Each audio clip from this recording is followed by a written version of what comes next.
Welcome to part 3 of my presentation on the Humble Project Management Toolkit for better results in an uncertain world. In this section I will talk about the concept of bounded rationality, which partly explains why projects do not go according to plan. We humans, even experts in our field, do not behave rationally much of the time. Just look at all the overweight doctors, stressed out physicians and divorce marriage guidance counsellors out there. We are not on the whole like the hyperlogical Mr. Spock from Star Trek. This is hardly news to any of you, and yet many project management modelers and project planners seem to ignore this simple fact. Nor, however, do most of us behave quite as irrationally as Homer Simpson from The Simpsons, seen here admiring his fine physique in a bathroom mirror. So we exhibit bounded rationality, which differs from perfect rationality because of our subjective mental models of the world, our competing needs and desires, limited information, and limited time. So our behaviour is somewhere between that of the hyper-rational Mr. Spock and the delusional Homer Simpson. Personally, I have much more empathy with Homer. To illustrate the fact that it's not just Homer Simpson who can get things spectacularly wrong, I have cherry-picked the following failed predictions from the inexact science of futurology. In 1876, Sir William Preece, the chief engineer of the British Post Office, said, "The Americans have need of the telephone, but we do not. We have plenty of messenger boys." In 2015, there were probably 7 billion cell phones in the world, as many cell phones as people. In 1943, Thomas J. Watson, founder and longtime CEO of IBM, stated, "I think there is a world market for maybe 5 computers."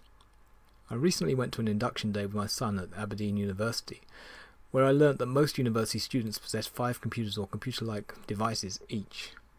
Getting more up to date, in 2004, Bill Gates confidently asserted that spam will be a thing of the past in 2 years' time.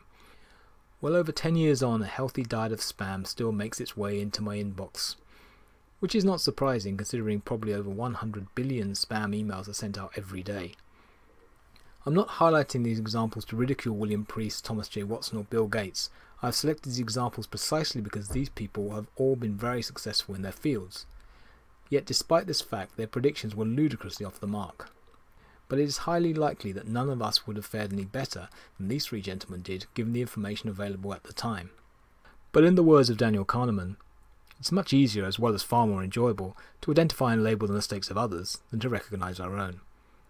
So why are we so poor at prediction, and why do we consistently fail to recognise this fact? Here I highlight several reasons, starting with some cognitive biases, or thinking errors. There is hindsight bias, that confuses the certainty or apparent certainty with which we can explain our past with our ability to predict the future. The famous March of Progress, which traces the evolution of Homo sapiens from our monkey-like ancestors, portrays a simple linear progression, when in fact the pattern looked much more like an intricately branching tree. In our simple abstraction, we have chosen to ignore the vast majority of the branches. History, for obvious reasons, teaches us what happened and why, not what did not happen and why not. Imagine how different the world would look if Adolf Hitler fulfilled his ambitions and became a successful artist, if Ronald Reagan had become a top actor rather than a B-movie star, or that Nelson Mandela had been executed rather than jailed following the 1964 Rivonia trial. These are scenarios we do not normally consider because they do not happen. But could they happen if we were able to rerun the tape of history? And what possible consequences could have ensued? By successfully post-dicting the things that actually happened, we are lulled into a false sense of certainty when predicting what will happen.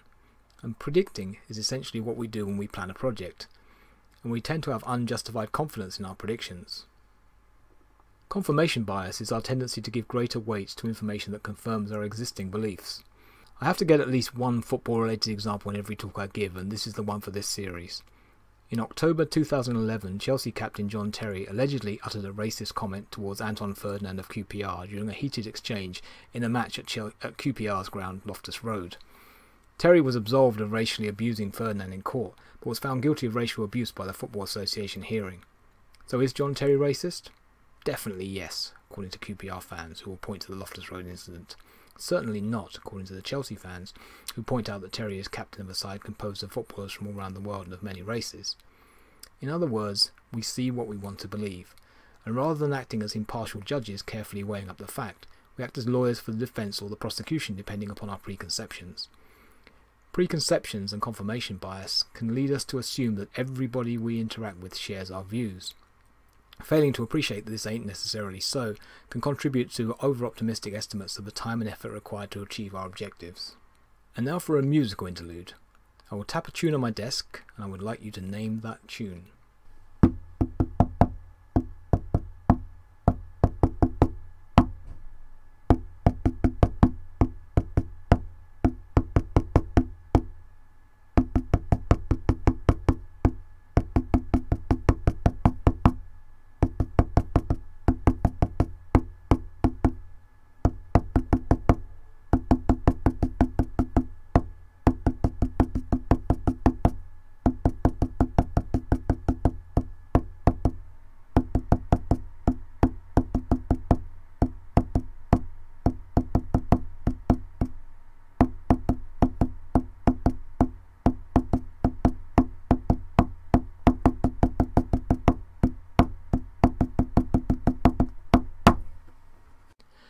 If you were like most people on the planet, then you almost certainly did not recognise that the tune was Beat It by Michael Jackson.